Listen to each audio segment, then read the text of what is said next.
নমস্কার বন্ধুরা, আমার চ্যানেল সুমিতার পাকশালা অ্যান্ড দিনলিপিতে আপনাদের স্বাগত জানাই।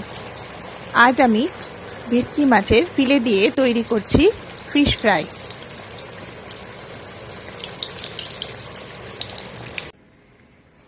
ভেটকি ফ্রাই করব, এই জন্য এখানে ভেটকি মাছের ফিলেগুলো একটু বড় বড় সাইজের করে নিয়েছি। এবার এর মধ্যে নিয়ে দিচ্ছি লেবুর রস, আর এর মধ্যে একটা পেস্ট তৈরি করব। এর মধ্যে দিয়ে দিচ্ছি রসুন, আদা, কাঁচা লঙ্কা, আর এই যে পুদিনা পাতা আর ধনে পাতা, এই সব কিছু দিয়ে একটা পেস্ট তৈরি করে নিচ্ছি। দিয়ে এটার মধ্যে মাখিয়ে রাখবো সুন্দর করে। প্রথমে লেবুর রস, তারপর একটু নুন দিয়ে দিচ্ছি, দিয়ে একটু মাখিয়ে নিচ্ছি।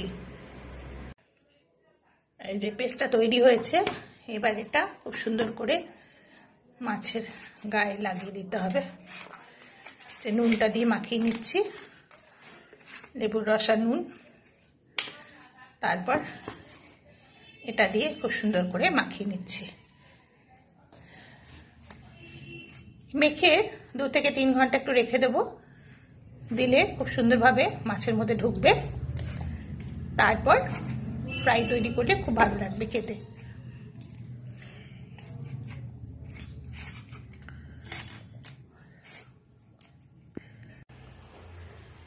ফিশ ফ্রাই করব, এই জন্য এখানে নিয়েছি ভেটকি মাছের ফিলেগুলো যে মেখে রেখেছিলাম, আর এখানে নিয়েছি একটা ডিম, আর নিয়েছি দুধ, আর এখানে দিয়েছি ময়দা আর কর্নফ্লাওয়ার, এখানে নিয়েছি গোলমরিচ গুঁড়ো, নুন, আর এখানে হচ্ছে ব্রেড ক্রাম আর একটু ময়দা, মানে শুকনো ময়দা নিয়েছি।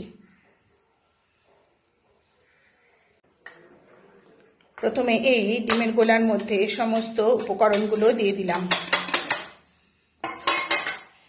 দিয়ে একটু ভালো করে ফেটিয়ে নিচ্ছি। আর এর মধ্যে একটু দুধ দিয়ে দেবো, যতটা পরিমাণ মনে করব ততটা।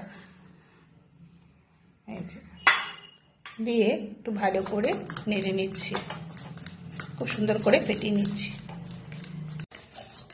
এই যে গোলাটা এইরকম তৈরি করলাম।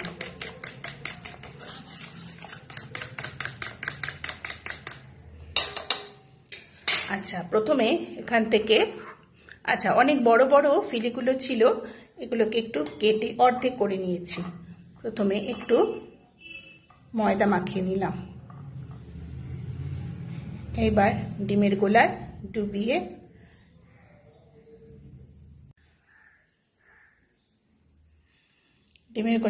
একটু ঝাড়িয়ে নেব, নিয়ে এবার ব্রেড ক্রাম্বের মধ্যে দেব। সুন্দর করে এর মধ্যে ব্রেড ক্রাম্ব লাগিয়ে নিচ্ছি। সুন্দর করে ব্রেড ক্রাম্ব দিয়ে কোট করে নেব।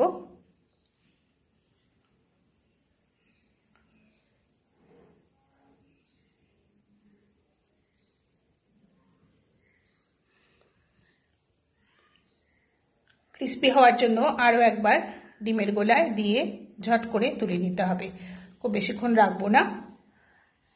এইবার আবার ব্রেড ক্রাম্বের মধ্যে দিচ্ছি। এই যে ব্রেড ক্রাম্ব দিয়ে দিলাম, সুন্দর করে মাখিয়ে নিচ্ছি। সুন্দর একটা ফিশ ফ্রাইয়ের শেপ দিয়ে নিচ্ছি। এইভাবে সুন্দর করে ফিশ ফ্রাইয়ের শেপ দিয়ে নেব। এইভাবে ঘরে যদি আপনারা তৈরি করেন, দেখবেন দোকানের মতো স্বাদ আপনারা পাবেন, আর খেতেও অনেক বেশি ভালো লাগবে।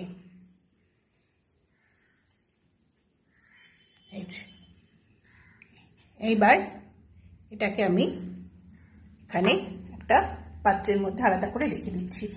এইবার এই যে ফিশ ফ্রাই আমি তৈরি করলাম, এটাকে আমি একটু ফ্রিজের মধ্যে রাখবো, রেখে তারপর আমি এটাকে ভেজে নেব। এই যে এইভাবে সমস্ত ফিশ ফ্রাইগুলো আমি তৈরি করে নিচ্ছি। এই যে ফিশ ফ্রাইগুলো তৈরি হয়ে গেছে, এবার আমি ফ্রিজে রেখে দিচ্ছি। তারপর কিছুক্ষণ ফ্রিজে রেখে দিয়ে তারপরে বার করে ভেজে নেব।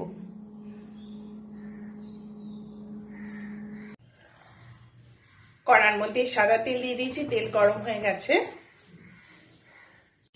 এবার এখান থেকে ফিশ ফ্রাই নিয়ে দিচ্ছি।